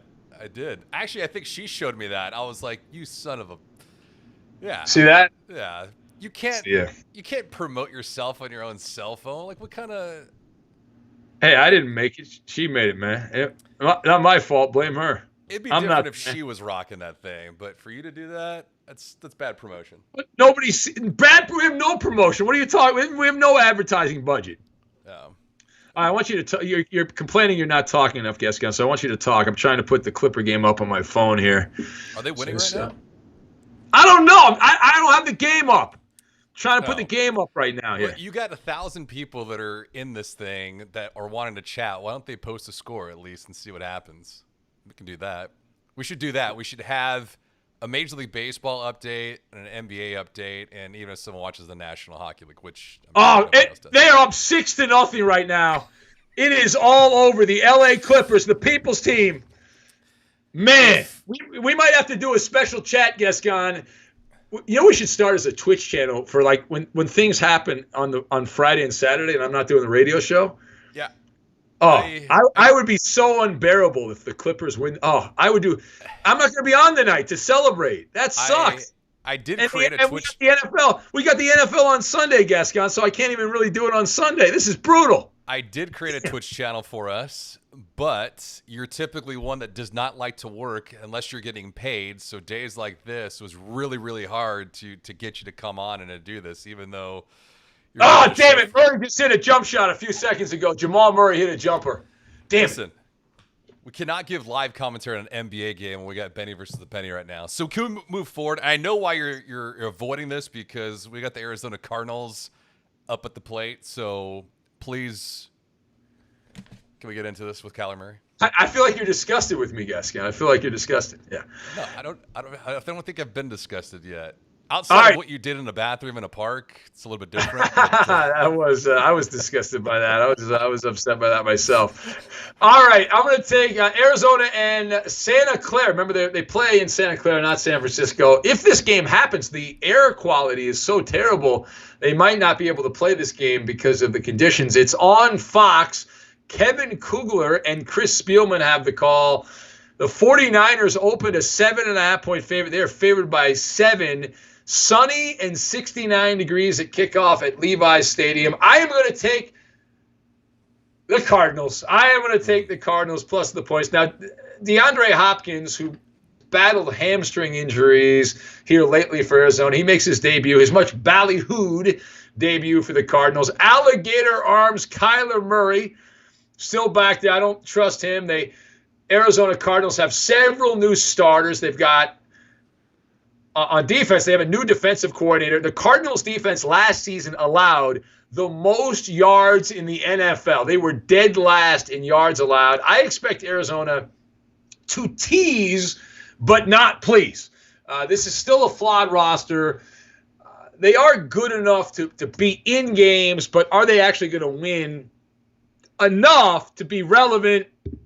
I say no. Now, the 49ers are a good team. Their defense is absolutely loaded. They have the offensive line, George Kittle, a stable of running backs here. The 1 weak link, I'm trying to find a weakness here for the 49ers. The 1 weak link, they've got several new starters mixed in certain spots. So they've made a few changes. The wide receiver core is really where it's at, though. That is the weakest link there. Jerry Rice, John Taylor, Terrell Owens are not walking through that door. They've got guys like Taylor Dent, Dante Pettis, Deebo Samuel. We'll see what he can do. So keep in mind, though, that only the Patriots of 2018 have returned to the Super Bowl the year after losing. All right, so it generally doesn't happen. Now, that doesn't mean you can't win this game. The Niners will win, in fact, but they will not cover. Arizona, check this out, in divisional road games over the last couple of years, they are 12-3-2 against the spread. 49ers, 34, Cardinals, 30. And the Penny picks, Gascon. Penny is going with the Arizona Cardinals and Kyler Murray. I mean, you talked about this last year, but they were in a lot of games, or at least from betting perspectives, they were great for backdoor covers. They did. I don't know what their overall record was, but they did pretty well. Yeah, I remember that Lions game. They finished in a tie, and they were way behind. There were several games they were getting killed, and then all of a sudden they would explode. All right, next up for us, Tampa Bay at New Orleans. This is the big game of the weekend. It's on Fox. Joe Buck, Troy Aikman have the call here. The Saints opened a 4.5-point favorite. They're now 3.5. It's 87 degrees in New Orleans, but the game will be in a dome. No fans there. Now, this is the old geezer matchup. I am taking the New Orleans Saints as a small home favorite here. So I'm betting against 43-year-old Tom Brady and betting on 41-year-old Drew Brees. I'm backing the Saints. Both of these guys have been in decline. Brady more than Drew Brees the last couple of years. I think we all know that. And this game will be nauseating coverage. of Drew Brees and Tom Brady. So if you like that kind of hokey stuff, this will be right for you. But I think that the Saints are still much better than Tampa Bay. The Bucks are overvalued here, Gascon. They're overvalued. Don't laugh at me. How dare you? So because the Bucks are overvalued, the Saints are the better side. The one thing that scares me about this blew me away. Since 2013, the Saints have played 14 games with Sean Payton as their coach. What do you think their record is against the spread the first 2 weeks of the NFL season since 2013? I'm gonna say that they have one loss. So since 20. No, I said it scared me, Gascon. That wouldn't scare me. That would empower me. You think so? I don't know. I think that would scare you, considering the line. What are they, sub 500 then? They are 1-13 against the spread. 1-13. Now, again, that's another one of the things. They're due to win. They're due to win a game. But the Tampa Bay is getting all the public money. The Tom Brady Marching and Chowder Society is doing very well. The hype train is moving down the tracks. But I am going to be the contrarian here. I am going to take the Saints in a high-scoring game. Saints 30, Buccaneers 24. And the penny picks. Penny is going with Tom Brady and the Tampa Bay Buccaneers. Oh, my. Michael writes in, I'm looking at the chat here, says, Ben's shit story was the highlight of my summer. Boy, you better have something more going on in your life than that. You better have more going on. Yeah. So we don't have a lot to laugh and smile about these days. We got a state that's on fire. We got a pandemic. We had sports canceled for like 6-7 months. So I think the bathroom toxic break is something everyone could laugh at. Yeah. Jonathan writes in and he says, why are you wearing a seatbelt? That's actually my mic cable. You see that? I don't have a wireless microphone. There's a mic cable here, so I can hang myself. Look, I've hung myself just like that. But yeah, I have a mic cable. And who else? What do we have here? What else did I see? Steve says, will you guys be doing Benny versus the Penny like this all season?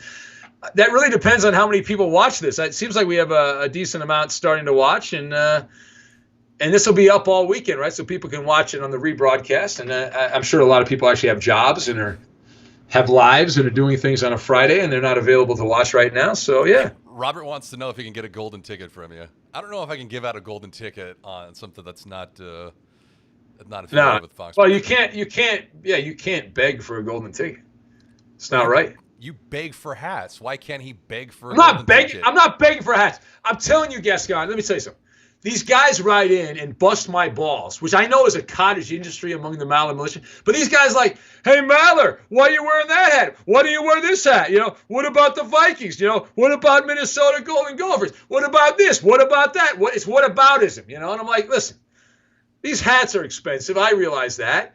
But I'll wear any. I support the police. I'll wear police hats. This is like free advertising, Gascon, right? I'm a human billboard. I'm like a NASCAR driver with these dumb hats. And I got to wear them because I got no hair, so I have to wear the hats. Why would you want to advertise for an Alliance of American Football League team that's not in existence anymore? Because this is what west of the 405, Gascon. All right? Bougie Gascon. I am supporting, with this logo, a Maller militia foot soldier who worked for this team. Oh. All right. So I am giving an homage to that guy in Birmingham, Alabama. And I'm like, hey, dude, listen, I appreciate you like the show. It was very kind of you to do that. So I got your back. All right. Plus, won't this hat go up in value? They didn't make very many of these things, I don't think. It only goes up in value if it's in mint condition. You get all your lice in that thing, and all of a sudden it's going to devalue it. So. All right, Pierre says I have enormous mitts. Is that a big hand? Do I have a big hand? Ooh. I don't know. Why is he looking at your hands in the first place? It's a little disturbing. I have good-looking hands. My fingers are great. I just saw someone in the chat ask you if you had barbecued that tomahawk steak. Nobody said that. Well, you never know. Yeah, you're making that. You're just making crap up. Listen, we got the Dallas Cowboys and the LA Rams. Sunday night football. I will not be at this game. I actually could go because the media is allowed to attend. I'm not going. I Al Michaels is going, though, and Chris Collinsworth. Hopefully Al will not be attacked by the cancel culture mob on Twitter. Dallas at the L.A. Rams. As you said, the Cowboys opened up a 2.5-point road favorite. They are favored by 3. They're calling it SoFi Stadium in the hood in Inglewood. And sunny 71 degrees at kickoff. I am going to take the Rams. All right? I'm going to take the Rams. Don't say, it's a homer pick, Maller. The Cowboys have some major issues in the middle of the offensive line. Travis Frederick, the center, he has stepped away. And now they're going with Tom Looney's cousin, Joe Looney, taking over. And they've also got a rookie backing him up. What is the strength of the Rams defense? Aaron bleeping Donald. This guy is a monster masher in the middle of that Ram defense, and I expect Donald to dominate, which will disrupt the Cowboys and some of those big guns that the Cowboys have with Zeke Elliott, Amari Cooper, and CeeDee Lamb. And also, so now check this out. So you got Aaron Donald, who conceivably will bottleneck the running game in the middle and will limit Zeke Elliott's impact. But then the Rams just gave out this massive contract to Jalen Ramsey, and he can either lock down Amari Cooper or the rookie CeeDee Lamb, depending on how you want to play it.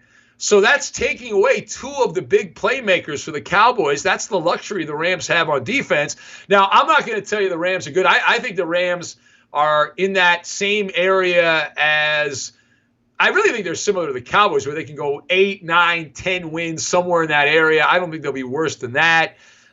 Because Jared Goff, as much as he gets ripped, Jared Goff and Dak Prescott is an even quarterback matchup. They are mid-level quarterbacks. They're middling quarterbacks. Dallas has a shaky secondary. I want to see what Cam Akers does. He's a rookie. He's a rookie running back out of Florida State. I don't know how much he's going to play. The Rams drafted this guy, Van Jefferson, whose father was a star NFL player. Was it Stanley Jefferson back in the day, Gascon? His dad, Van Jefferson? Stanley? I don't. Yeah, I think it was Stanley Jefferson. I think that's his father. Anyway, I'll see what he can do. The Rams are not a sexy pick, but I will close my eyes on this one. I'll cover my ears, shut my mouth, and I'll take a home dog. Because you can ram it all day and you can ram it all night, Gascon. Don't shake your head at me. Don't shake your head at me. How dare you? So what? And the penny picked. I said I was taking the Rams. Rams 28, Cowboys 27. All right. Jeez. I need the damn score first. Penny's actually going with the LA Rams too. That's not a homer pick, by the way. Mike, who's probably a Cowboy apologist, writes it. He says, the Cowboys outplayed the Rams, if not for C.J. Anderson. The Cowboys win the Super Bowl that year. Wow.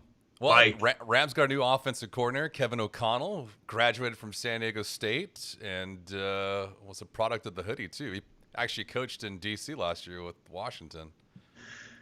Chris writes in, he says, the penny needs a name. How about Seth or Larry?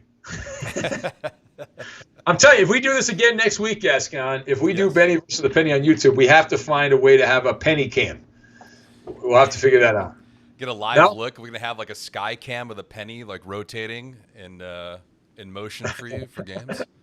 Gio writes in, he says, watching this on a Friday night Eastern time is the epitome of no life. Yes, that is a thumbs up situation, Gio. Now, what is worse, though? Here's the question. We could crack this open if we'd like to for the Malley Militia. We can. Hold on, you're being covered up. You're being covered up. Hold on, move it over in front of you. No, further the other way, in front of your shirt. There you go. What is that? That's McAllen, man. You got. McAllen.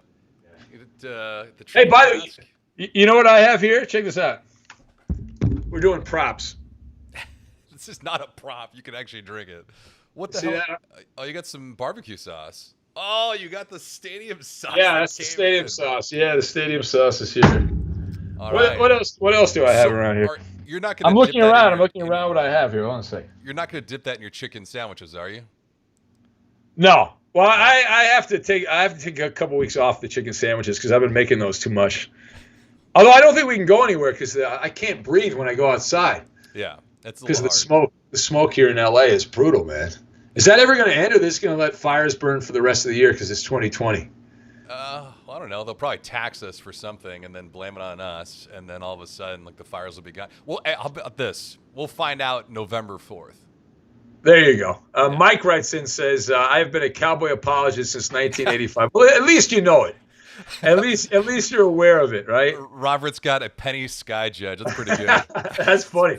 See, these, as much as you rip these guys and say they have no lives and all that. I don't rip them. No, you rip them all the time to me, Gascon. You don't say you don't. No. I mean, these guys here, let me tell you, they're pretty creative. We got some creative people here. Yeah, that's good. Yeah. Philip says I should put the stadium sauce on the tomahawk steak. Would you be upset, Gascon? No.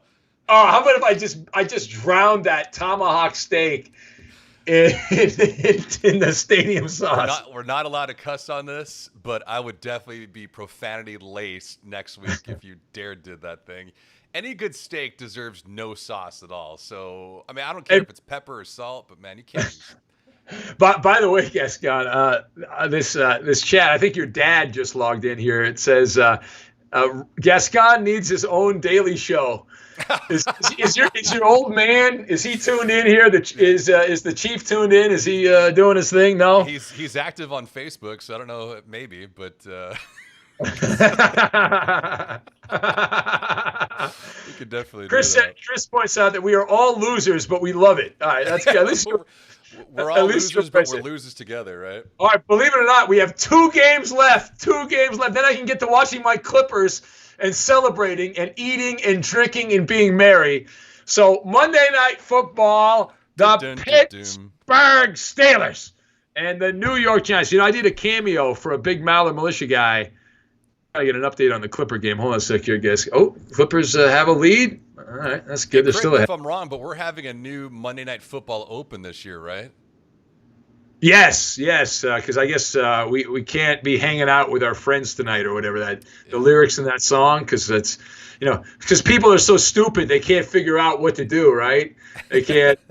It's like that was like with the KFC, right? We can't use. I know. I was just gonna say that. It's like, hey, I'm grown up. I know that it's a slogan to sell fried chicken. Okay, I think I'm smart enough as a grown ass man to figure that out. But Clippers have gone up by 9. Clippers are up by 9.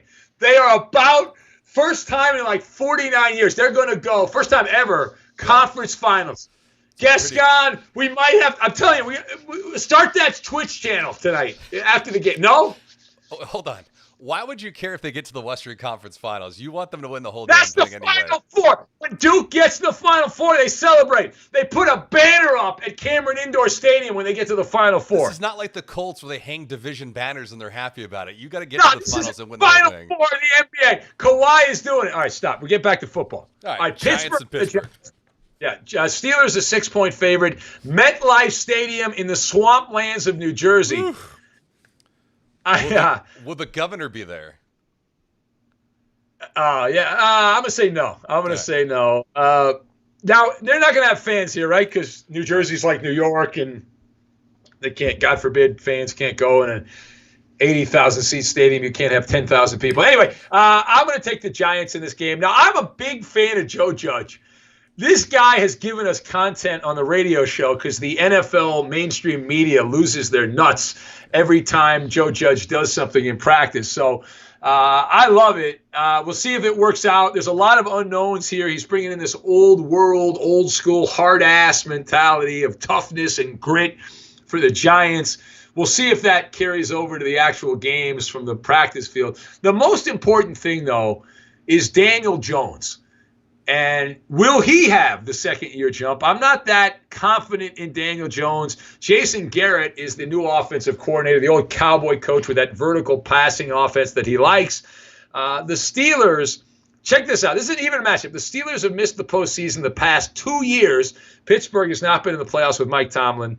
The Giants, they made the playoffs once in 2016, and in the last 8 seasons, they won 12 games over the last 3 years. So they've been miserable. And if you remember the year they made the playoffs, that was when Odell Beckham went down to Miami and was dropping deuces on the boat there in Miami, doing his thing, having a good time. Now Ben Roethlisberger, he returns. This is the headline of the Monday night game. Roethlisberger comes back. The old war horse comes back. Ben Roethlisberger returning to Pittsburgh, and how effective he will be is open to debate. after last season with all the injuries and all this stuff. Now, there are a few playmakers that the Steelers provide. Le'Veon Bell and Antonio Brown are not walking through that door, though. So, to me, this is all about the Steelers' defense. I think it's kind of obvious there. You don't need some dope like me to tell you. The Steelers defensively, if they're not a top 5 defense, then someone should lose their job with all the big stars they have on that side of the ball. But will they be able to contain Saquon Barkley? All right, to me, I'm betting on Saquon Barkley more than anything. I say the Giants hang around. It's Monday night, early game. Low information bettors are loading up on the Steelers. Keep in mind, though, as road favorites in the Mike Tomlin era, the Steelers have a .368 winning percentage. They have been horrible as road favorites. They're favored by almost a touchdown. That's way too many points. I expect this to be a low-scoring game. Steelers 20 and the Giants 16. And the Penny picks. Ben, Penny's got the home team as well. Go with the New York Football Giants. By the way, what the hell happened to Juju last year and James Conner? Because they were absolutely brutal in 2019. I know Mason Rudolph was at quarterback, no Big Ben, but that big of a drop-off? Michael Thomas didn't have that when Drew Brees was hurt. Yeah, well, that's the thing. Juju, was he covered up by Antonio Brown, right? Now Brown left, he sucked. Or was it just that they didn't have a competent quarterback? We got to end this soon, Gascon. The Nuggets are coming back here. We got to move on. All right, last game. Here we go. Tennessee at Denver. It's on ESPN. Now, Steve Levy, Brian Griese, and Louis Riddick. That's the maiden voyage, the new Monday Night Football team, yeah. Wow, that's interesting. So, no, I like Steve Levy. He's an old. I always like these guys that pay their dues, and Steve Levy paid his dues. Yeah, reminds me of me. What? Reminds me of me, like paying my dues and yeah. Really? Yeah. Don't you think? You live west of the 405. Look at that. Look at that beautiful wall you have behind you, the fake picture you have behind you. I'm sitting here in a rustic office. I'm in the city. Look at that. I'm out there busting my ass. I've left the Mallard Mansion. I'm here in this fake studio. But see, the luxury that I get with the Mallard Militia is I could pan over one way, so I could show them some kinds of material if I'd like to, like that. Does your camera do that? Does my camera pan? No, I don't have a camera that pans. You're not skilled like that? You don't have that kind I don't need a camera. You don't have that kind of hardware, Ben Maller. I don't need it. I'm a radio guy. Look at me. I'm ugly. Look at this. This is not for television consumption. You have over $1,000 worth of equipment in there, probably closer to $5,000, by the way. Well, I actually bought it for pennies on the dollar. So, all right, Clippers have the lead at the end of the first quarter, so I'm okay. Okay. All right, last game, Tennessee at Denver. It's on ESPN, as we said, with Levy and all those guys. Titans a 2.5-point favorite, open to 1.5-point favorite in this game. Clear and 68 degrees at Empower Field at Mile High. Now, for those of you that don't know, Gascon is a Laker historian and a Bronco fanboy, right? You like your Denver Broncos, and that's why you're wearing the Bronco tie there. If you didn't figure that out. It's football season. I got to wear at least one NFL tie. I'm wearing a football hat here. Right. I tried to get an NFL hat that just had the NFL logo, but they don't make them in my size anymore. I couldn't get it. Do you have any Arena League football hats? I don't know. I got my hats over here. I do not think I have any arena football. I wish I did. That'd be a good nostalgic type of thing. You know what would be good? The USFL, like an old USFL hat. Yeah, that'd be really good. Cool. The LA Express actually had a really good logo. Do you remember the LA Express logo? Yeah. The LA with the gray and it was cool. Yeah. Well, I'm going to surprise you, Gascon. To suck up to you, I'm going to take the Denver Broncos. I'm going to take the Denver Broncos. I was. Now, the Titans, they are a very popular team because they got to the AFC title game last year. They've got that menacing defense. They're expected to, again, have the top running game in the NFL with Derrick Henry. The questions I have about Tennessee are all about Ryan Tannehill. And I admit a lot of this is more about me than it is about him. I have this neurosis from his years in Miami where Tannehill would tease you. Right, and then he'd have a good game, and then he'd have like 2 or 3 bad games, and we called it the Tannehill two-step, or it was a Tannehill 3-step, actually. It was 1 step forward, 2 steps back. The Tannehill 2-step, or the 4-step. You can do either version of that. I just think of him as an imposter last year, because that was not the Ryan Tannehill that's been in the NFL the balance of his career. He played really well, and then in the playoffs, though, he became a decoy. You remember in the playoffs, he was a decoy, and they didn't really throw the ball all that much.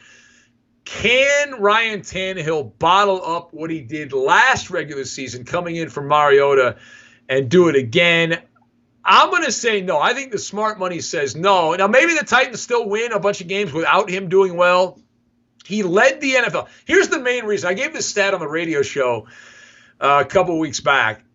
I think this is the most important stat. The NFL, in the entire NFL, Ryan Tannehill led the league, Gascon, in completion percentage above expectation.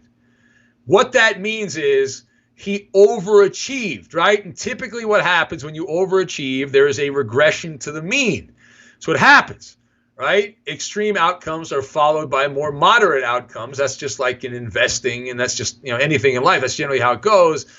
So you look at that and you're like, he's got to play well. And if he starts throwing interceptions and fumbles the ball, so that obviously changes the arithmetic on this. Now, the Titans did make some changes on their offensive line, so that's a factor. They've added Jadeveon Clowney and Vic Beasley on defense. That's a couple of big-name guys on defense. But I'm taking your Broncos and Uncle Vic, because I don't believe Uncle Vic's going to allow your Broncos to have a pity party because Von Miller got hurt. So that's a big risk. Right, Von Miller, great player. He's out for the year, and there's 2 ways to approach this. There's the Belichickian way, the train keeps them moving, or there's the other way, which is holy crap, we are up Poop Creek without a paddle, which is where Odell Beckham would like to be, but the rest of us do not want to be. So that's the other part of it. I'm believing in that. Now, here's the great stat. You know this, Gascon, as a Bronco apologist, okay, as a lemming for the Broncos. How many quarterbacks have the Broncos had since Peyton Manning? Since Peyton Manning, how many have they had? I off the top of my head, I'd say 8. Close. 7. This is the 10th quarterback. Oh, Drew Lock, baby. How many of these names do you remember since Peyton Manning exited stage left? Brock Osweiler, remember him, right? Yeah. Monster deal in Houston. Yeah. Zach Dysert. Remember Zach Dysert? Yeah, I think he went to Arizona State. Trevor Siemian. Yeah. 7th round pick, right? He's a backup somewhere. Paxton Lynch. Yeah. He was supposed to be the face of the Broncos, remember? Yeah, the quarterback out of Memphis, yeah. It was like the heir apparent to Manning, and he was like, Matt Ryan 2.0 because of his length. What else do we have here? The other names. We have Paxton Lynch, Chad Kelly. Yeah. Remember Chad Kelly's claim to fame? Ole Miss, No, he went to the wrong house at Von Miller's Halloween party. Yeah, remember, he showed up drunk, naked, right? Yeah, it was something like that. I don't remember all the details. Mark Sanchez, former Denver Bronco quarterback. Case Keenum, who can forget the Case Keenum era? Joe Flacco. Yeah, last season. Brandon Allen, right? The old Ram quarterback. So is the 10th time the charm? Now, I am not as bullish as Drew Lock. You're the Bronco guy, though. Yeah. Are you excited about Lock? Because he was inconsistent last year in the limited time that he played, and he didn't. Yeah. I was going to say 4-1 as a starter, and he got the football to Cortland Sutton, which is the biggest thing. Like, Flacco wasn't throwing the football down the field. You got Drew Lock. At least he does that. So you can go underneath to Sutton if you want to. And then don't forget, they picked up Jerry Jeudy in the first round of the NFL draft here in 2020. So, I mean, you got firepower on the outside. They lose Emmanuel Sanders, who they traded away last year to San Francisco. And I think the biggest loss for them defensively outside of Von Miller is Chris Harris Jr. He goes to the LA Chargers. So that's a big shot to them, especially in the secondary. But it's pretty simple. You just don't turn the ball over. Yeah. And limit the penalties, and they'll have a shot in this game. And we've seen a little bit of a trend in the last few years. The NFL's added this late Monday night game. And they usually play these on the West Coast. This is the Mountain Time Zone, so it's going to be an hour later than normal. Yeah. But usually the home team wins and covers. That's normally how that's happened. So I'm going to take the Broncos here. I think they win the game outright. And people are saying, "Oh my God, are the Titans a fraud?" Broncos 26, Titans 23, your final. Homer alert. Penny is also going with the Denver Broncos. Ben, don't forget this. Red zone efficiency last year for Tennessee, I saw this. They were first in offense, but 31st in defense in red zone stops. So the TD rate was really high. They had the second easiest schedule in the National Football League this year. Is that right? Is that right? By the way, this person writes in, David, this is your mother. Tell the nice people what year the penny is. that will not be disclosed here, at least in week number 1. Tune back for week number 2, we might tell you. Uh-oh, Mike says, I'm betting my house on Ben's 15-game parlay. No, do not do that. No, don't. How dare you? But didn't you had a guy 2 years, was it 2 years ago or 3 years ago that hit it big in Vegas, right? Oh, well, actually, the guy that won the NFL, they have that contest at one of the hotels to pick the highest winning percentage picking NFL games against the spread. Yeah. What's the name? I forget the name of the hotel that sponsors it. But one of our listeners won the contest, Gascon, a Mallow militia guy. We had him on the show. He lives in Orange County in Southern California. He's been listening to me for years on the radio, and he won. It's awesome. Yeah. How cool is that? So we are training professional. The guy's now a professional gambler. He's a professional tout, I believe. That's good. He goes from listening to you versus a coin to now attacking the Vegas sharks that are out there building these monstrosities that are charging $35 to park there overnight. Chris writes in, he says, they better not edit out our comments. That's the best part of this thing. Are you going to be a douchebag, Gascon, and edit out the comments here? No, I think the comments actually go live to YouTube. So whenever the footage actually archives, it'll still show up on the stream. I don't know. I don't know if it has any kind of limit on language, but. So as we put the baby to bed here, these are billable hours, right? I can send the invoice into you, right, and then you'll send me the money. Is that how this works? Yeah, that's right. Billable hours, and since you are the boss, you are the bank. I can. What do I send in a Venmo to you, Ben Maller at Ben Maller? Is that how it's all broken down? Is that what I do? I'm working hard. I got the sleeves rolled up, tie is undone, top collar button is undone as well, and I had to do the hair a little bit. I did this show in the middle of a fire, Ben. That's dedication. Oh, sir. The fires are not west of the 405, you donkey. They're where I live, okay? Let me tell you, I haven't gone out of my house in several days because last time I went out of my house, my voice was all messed up. And last night, or actually it was this morning, by the end of the overnight show, I felt it in my throat, and I haven't gone outside. I'm gonna go to Home Depot or Lowe's and buy one of those air blower things because I got to blow all the ash. But I'm gonna wait till the fires are put out because it's still raining. I'm looking out the window. It's still raining ash. You can't see it behind me. I don't know why this is fake. I can't see the ash raining down back here. What's up with that? Well, you should get an air purifier. At least that'll be good for your house. I have one, but the filter's not right. The filter's not correct. So I mess with the microphone here. Fair enough. Well, I think the most disturbing thing is even with all these fires is that debris is coming west of the 405. So if you could kindly tell your wife to tell the civil servants out there to kind of nix the fires and make sure our air is cleaner. Yeah. Chris says you should do the podcast, the 5th hour like this. I don't know about that, Gascon. We'd have to get corporate approval for that. I think we'd have to get approval for that. But if you email the bosses and say you want it on the YouTube, maybe they'll do that. And now if we do this again next week, Gascon, it's really up to how many people viewed this. We have the data because this is going to be on all the different platforms. It's not just on YouTube, so it'll be available everywhere. So we'll see what the actual numbers are. And but we're not doing it. We'll do it a little later next week. Is that the plan? Yeah, next week will be a little bit later. But don't forget. Hold a sec. Now, if the Clippers are playing, I'm not playing. All right, okay. It's gonna have to be around the Clipper schedule because I got to watch the Clipper game. I am sacrificing, Gascon. I'm sacrificing a Clipper playoff game. Not that I really care that much about the first half of any playoff game, but I am still sacrificing. I gotta refresh my phone here. Hold on a sec. Why don't you DVR the game so that way at least you're not spoiled? All right, the Clippers are up somewhat comfortably. Well, they're starting to play well here. Lou missed a jumper. That's a bad job by Lou. Damn it. Listen, so a couple different things, because we get a lot of people that are teachers or execs or mid-level managers. If you no. I get teachers, truck drivers, and all that.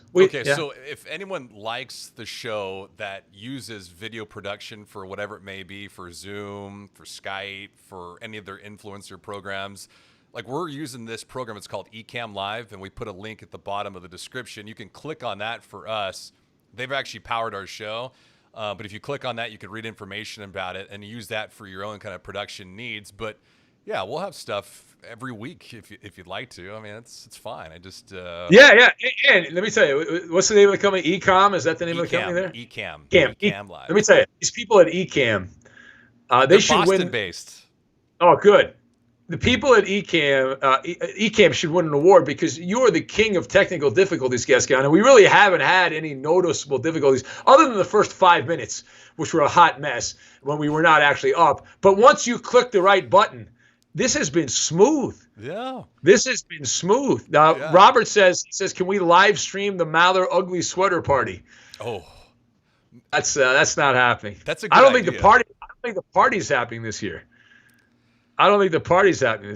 So, anyway, well, that's it, Gascon. Good job. And again, we'd love to have some sponsors. This is a standalone deal. We're not under the umbrella of any corporation or anything like that. So it's a mom and pop shop and all that. And I'm now going to go watch the Clipper game, Gascon. Am I free to leave? Can I turn this off? Yes. You are free to roam. We'll right, you guys. By the way, the chat. You guys were awesome. I did not expect that. That is awesome. I love that. That was really cool. So all you guys, Chris and Pierre and all you guys in the chat, everyone else, Frank in LA. Whoa. Why are you thanking them? I'm the one that enabled them. So you should be thanking me. You are such a douche. You are such a thanking me for this. You dressed up like you're dressing up as Jim Cramer for Halloween, and I'm supposed to thank you? I'm just I'm acting the part, dressed for the job that you want, right? Not the one that you have.